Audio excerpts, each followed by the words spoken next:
In the freezing silence of the airplane's cargo hold, where shadows loomed between metal crates and luggage lay stacked like forgotten memories, a sudden bark sliced through the air. Sharp.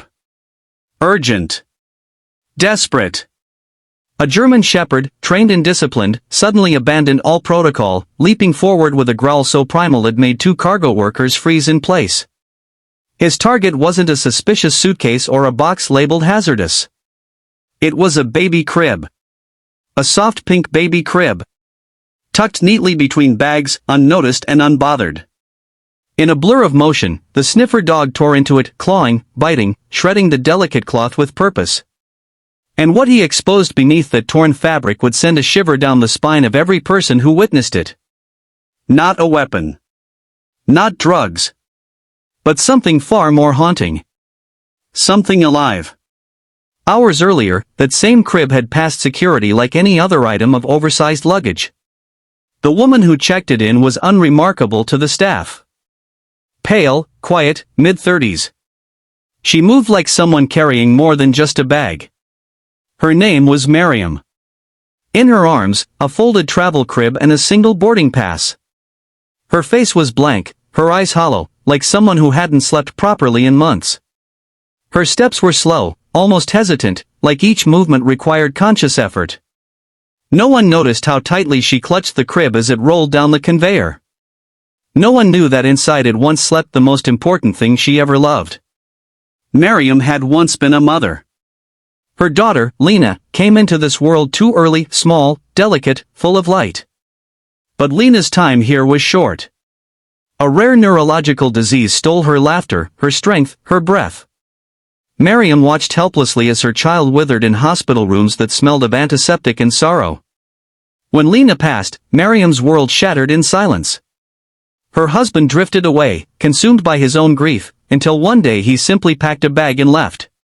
What remained was emptiness, crushing and constant. Her home, once filled with toys and lullabies, became a mausoleum of memories. The pink crib, once a symbol of hope and safety, now sat in the corner like a gravestone she couldn't bury. Grief is strange. It doesn't always scream. Sometimes it simply walks through airports, half alive, clutching baby cribs and boarding passes with no destination in mind. Miriam had booked a one-way flight to Istanbul, not to see anyone, not to start over. Just to move.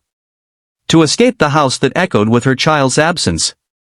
She packed only what she needed and folded Lena's travel crib into a bag she swore she wouldn't unzip. She couldn't leave it behind. It was all she had left. But what she didn't know was that in the heart of the airport, corruption was brewing in the shadows. Unbeknownst to her, during a short luggage transfer delay on the tarmac, a baggage handler with a hidden criminal past saw her crib unattended. 10 minutes. That's all he needed. The crib, soft and spacious, with its thick base and zippered bottom, was perfect for concealment. Inside it, beneath the padding, he placed something no one expected. A baby. Not a doll. Not a decoy. A living, breathing infant. Just weeks old.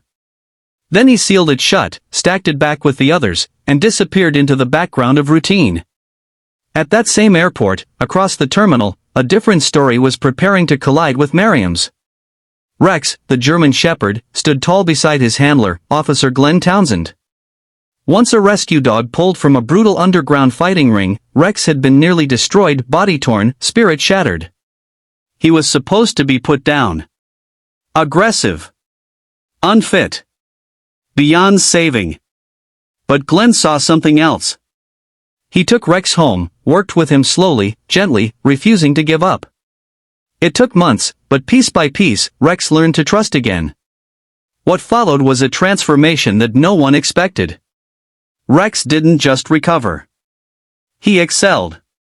Explosives. Narcotics. Illegal items. His nose was a gift, his instincts refined by pain. Now, he was one of Heathrow's most reliable K-9 units. But nothing in his training had prepared Glenn for what was about to unfold in the cargo bay. That morning, the sweep had started normally. Rex sniffed crates and containers with calm efficiency. Glenn gave simple commands, and Rex obeyed. But when they reached a stack of personal luggage set aside for cold storage, Rex froze. He didn't bark. He didn't move. His breath fogged in the air. His ears shot forward.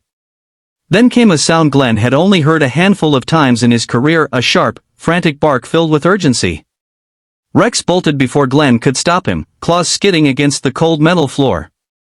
He lunged at the crib. That crib. The one with pastel fabric and stitched hearts on its side. Rex tore through it like it held the devil inside. 2 cargo workers ran over, yelling, but Glenn shouted for them to back away. Rex was locked on. He was onto something.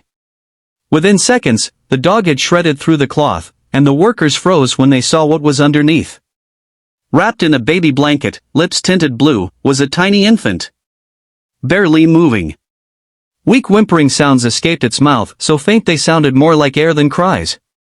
For a moment, everyone stood in shocked silence. Then the emergency call went out. The baby was rushed to the nearest neonatal unit. Nurses took over. Oxygen, heat blankets, IVs. The staff worked with the calm panic of practiced hands. And through it all, no one could figure out how or why this baby had ended up inside someone else's luggage. When investigators pulled up camera footage, the truth began to unfold. The crib had been taken briefly off the main cart during a minor logistical issue. There was a short time when it was unaccounted for, just long enough for someone to hide the child inside. Miriam was identified immediately. But when airport security approached her at the gate, her response wasn't guilt. It was collapse. Miriam broke. Not with words, but with the kind of sobs that rise from the soul. She had no idea there was a baby in her crib. No clue that she'd nearly become an unwitting carrier in a horrific act of trafficking. She barely heard their questions. All she could think of was the word baby. Another baby. In her crib. In the crib where her daughter once smiled. The same crib she swore to never open again.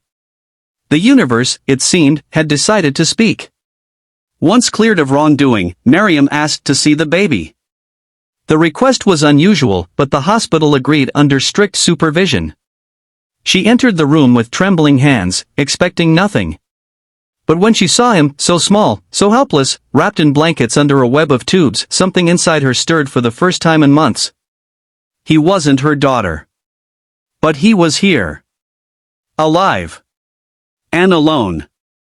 Miriam leaned down and gently whispered the same lullaby she used to sing to Lena. The baby stopped crying. Days turned into weeks. Miriam visited every day. Brought blankets. Sat in silence. She didn't try to replace Lena. She simply held space for another soul who had been left behind. Child services watched. Hospital staff watched. And slowly, they realized what was happening. This woman, broken, grieving, nearly lost, was finding her way back to the world. Through love. Through care. Through a second chance in the form of a baby she was never meant to meet. When they offered her the chance to foster him, she said yes before they finished the sentence. She named him Amon Peace. And slowly, peace did return. Not all at once. But in pieces. Laughter returned to her home. Light returned to her eyes. The crib now stood in the corner again, this time filled not with sorrow, but with new life. Amon thrived. He grew strong. Safe. Loved. Rex visited often. He and Amon shared a bond no one could explain. Whenever Rex entered the room, Amon would giggle, crawl toward him, and bury his hands in the dog's fur. Officer Glenn brought Rex on breaks just to see the boy he had saved. And Glenn, once a quiet man living alone, now found himself sharing tea with Miriam every Sunday. In the end, 3 broken souls found each other. A grieving mother. A scarred dog. A baby left behind. None of them were meant to meet. And yet, in the cold heart of a cargo bay, something divine had brought them together. And none of them would ever be alone again. If this story touched your soul, please like this video, share it with someone who needs hope today, and subscribe to Pawsitive Tales. Your support helps us continue to tell the stories that matter most. Before you leave, we want to hear from you. Have you ever felt an animal saved you in an unexpected way? Please tell us in the comments. We read every single one.